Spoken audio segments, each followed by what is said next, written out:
فأنا ناصح لإخواني بالصدع بالحق تبيض وجوههم. السكوت في مسألة الحزبية يضرها، فاصدع بما تؤمر وأعرض عن المشركين. سلامي على دماج ورجالها والشيخ يحيى ودار العلم يا سعد بانيها. باب في تحريم التسخط. Bab tentang diharamkannya tasakhut, yaitu marah-marah, bil fi'li wal qaul, di dalam masalah ucapan dan perbuatan dan ucapan. Tentang masalah apa itu? Masalah ditinggal mati orang. Taib al hadisul hadi wasitun ba'dal mi'ah. Hadis yang ke-161 an Abi Musa Abdullah bin Qais al-Asy'ari al-Ansari al-Asy'ari al-Yamani radhiyallahu anhu anna Rasulullah sallallahu alaihi wasallam bari'a minas shaliqati wal haliqati wasyaqah. Bahwasanya Rasulullah SAW berlepas diri dari shaliqah.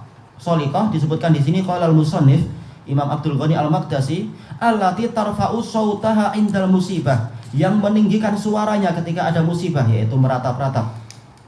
Wal haliqah, yaitu yang mencabuti rambutnya atau mencukur rambutnya karena ratapan, menarik-narik rambut. Wasyaqah, yang merobek-robek kain bajunya atau kerah bajunya dan semacam itu. Karena apa? Karena kemarahan. Baik. Ini hadisnya singkat. Sebagian lafaz yang lain lebih panjang di Sahih Bukhari dan Muslim itu. Yaitu apa? Ketika itu Abdullah bin Qais radhiyallahu anhu, beliau sakit sangat keras. Sampai apa? Beliau pingsan, maka langsung salah seorang istrinya itu teriak. Maka Abdullah mengatakan apa? Ketika engkau teriak, aku dengar itu. Dan ketika itu ada yang berbicara di sampingku mengatakan, apakah engkau memang seperti itu yang disebutkan? Karena istrinya waktu itu teriak-teriak menyebutkan keutamaannya. Wahai tuanku, wahai ini, wahai ini. Disebutkan tentang kebaikannya. Tapi dalam rangka apa? Dalam rangka penyesalan terhadap takdir. Kenapa orang sebaik ini dibuat mati? Maka apa? Maka entah siapa, mungkin malaikat atau siapa di alam itu mengatakan kepada Abdullah bin Qais, apakah engkau seperti itu? Kemudian beliau bangun, kemudian beliau mengatakan, saya mendengar Rasulullah begini. Kemudian dia cerita bahwasanya ketika engkau teriak, ada orang di samping saya mengatakan begini, entah orang atau siapa. Tayyib. Al-hadits tsani wasitun ba'dal mi'ah. Hadis yang ke-162. Wa an Abdullah bin Mas'ud radhiyallahu anhu anna Nabiyya sallallahu alaihi wasallam qala laisa minna man darabal khudud wa syaqqal juyub wa da'a bi da'wal jahiliyah.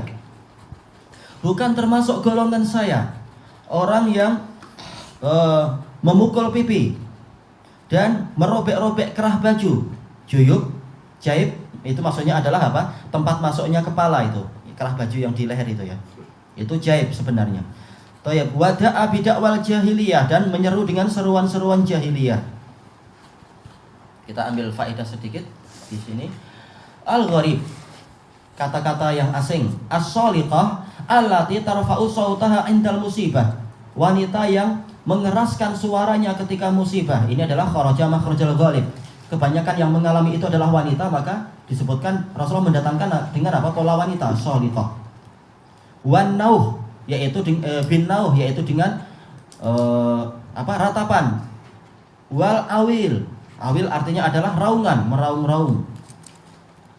Yang kedua, al haliqah allati tahliqu sya'raha, yang mencukur rambutnya, au tantifuh, atau mencabuti, min syiddatil jaza' wal halaq, karena kerasnya kesedihan dan duka cita. Yang ketiga, asyaqah allati tasyuqu jaybiha, yang merobek kerah bajunya, au saubaha, atau bajunya yang secara umum, tidak harus kerah baju. Tasakhutan ala qada'illah, karena marah kepada ketetapan Allah. Yang keempat, dakwal jahiliyah wa dzalika bit tafajju' alal mayyit. Tafajju' yaitu merasa sangat sedih. Faji' yaitu sangat sedih kepada jenazah. Wan niyahah yaitu meratap alaih kepadanya. Fa innahu qatilun nufus. Bi annahu qatilun nufus, bahwasanya dia telah membunuh banyak jiwa. Misalkan menyebutkan apa? Kehebatan dia. Betul ya? Untuk lafaz anak qatil, ya benar. Sama, qatil, qatilun nufus. Kan qatilun nufus. Sama ya, tayyib. Wa kahful ashirah, disebutkan jasanya bahwasanya dia itu adalah penaung keluarga. Wa kafilul aitam, bahwasanya dia itu adalah penjamin anak-anak yatim. Baik, menyebutkan kebaikannya tapi bukan dengan cara meratap-ratap. Seperti apa ketika ada ulama meninggal, kemudian sebagian ulama yang lain membuat syair menyebutkan kebaikannya, ini boleh, tapi tidak dalam bentuk meratap.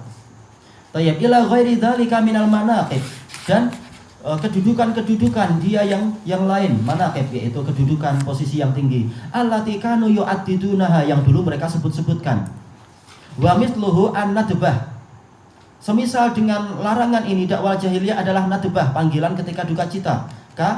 Ya sanadah, wahai sandaranku, wang qita'a dhahra, yaitu sekarang belakang saya telah terpatahkan karena apa? Engkau telah hilang. Wa kulli qaulin yumbi'u anis sakhat wal jaz', dan setiap perkataan yang menggambarkan atau mengabarkan tentang kemarahan dan duka cita, min qadarillah, dikarenakan takdir Allah Ta'ala, wa hikmatih, dan hikmahnya.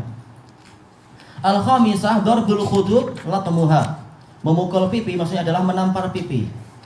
Wa qad jaa bil jam'i, di sini Rasulullah SAW mendatangkan semuanya, as-saliqah wal haliqah wasyaqah wa da'a bid'awal jahiliyah. Apa itu? Dikumpulkan semua ini munasibatan lima ba'dah, karena dia sesuai dengan yang setelahnya. Maksudnya adalah apa? Sesuai dengan hadis yang berikutnya itu. Tayyib, yang keenam, al-jaib masyuqqa minas sawab li idkhalir ra's, yaitu belahan baju yang digunakan untuk memasukkan kepala. Inilah memang tafsir yang betul. Walaupun sebagian dari kita, kalau misalnya yang di Indonesia, jaib itu diartikan apa? Saku pakaian. Tapi yang betul kenapa? Pocket. Tapi yang betul adalah apa? Kerah baju itu, tempat memasukkan kepala.